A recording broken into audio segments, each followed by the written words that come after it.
This is part two of a three-part interview we did with Rolando Mercado of Diversified Insurance Options for Seniors LLC, based in Blackwood, New Jersey. Rolando is licensed in New Jersey, Pennsylvania, and Delaware. So, what does someone need to do if they continue to work after age 65? What do they need to know? An individual that's planning to work beyond their 65th birthday should actually speak with someone in their benefits office to determine whether or not they qualify for not enrolling in Part B, or if it is required for them to enroll in Part B. I can give you a few examples. I've got my buddy Dan. He's 65 years old. However, he's on a group plan. He's continuing to work, and the employer has more than 20 employees. In that case, the employer plan would pay first. I'll give you another example. Marilyn. Marilyn is 65 years of age. She continues to work. However, her employer has less than 20 employees. So Medicare is primary. So that individual would have to enroll in Part A and Part B of Medicare. And then there are other instances or differences for individuals that are on Medicare due to disability or if they have end-stage renal disease.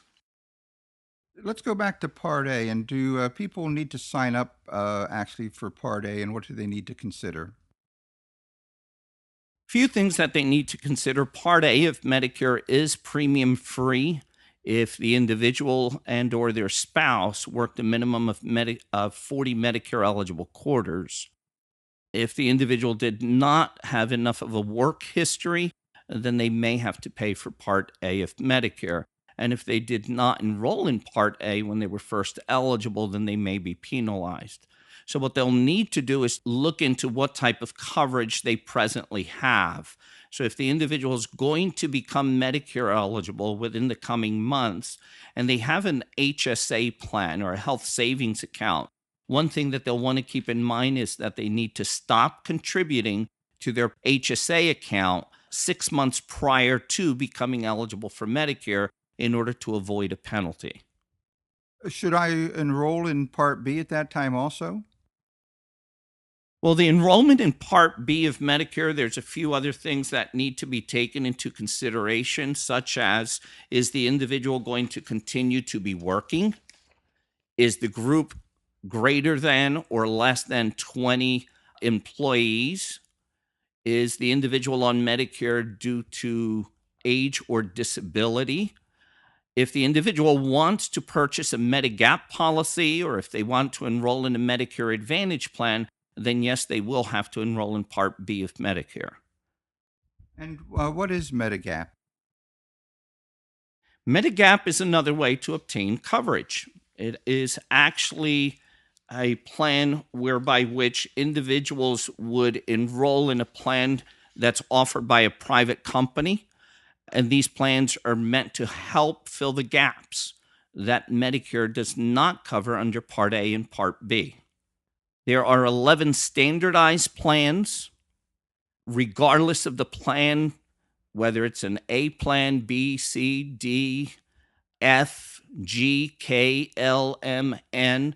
The coverage is going to be the same from one company to the next. What is going to be different is the actual premium, unless the individual resides in Minnesota, Massachusetts, or Wisconsin. Their plans are a little different. Now, I do want to make a note here that as of January 1, 2020, Plans C and Standardized Plan F will no longer be sold. However, individuals enrolled in these plans will be grandfathered. So, when can I roll in Medigap in a Medigap policy? And what if I've already had plans A and B? Can I switch at some point in time to the Medigap policy also? The best time to purchase a Medigap policy is during the open enrollment period or the initial enrollment period.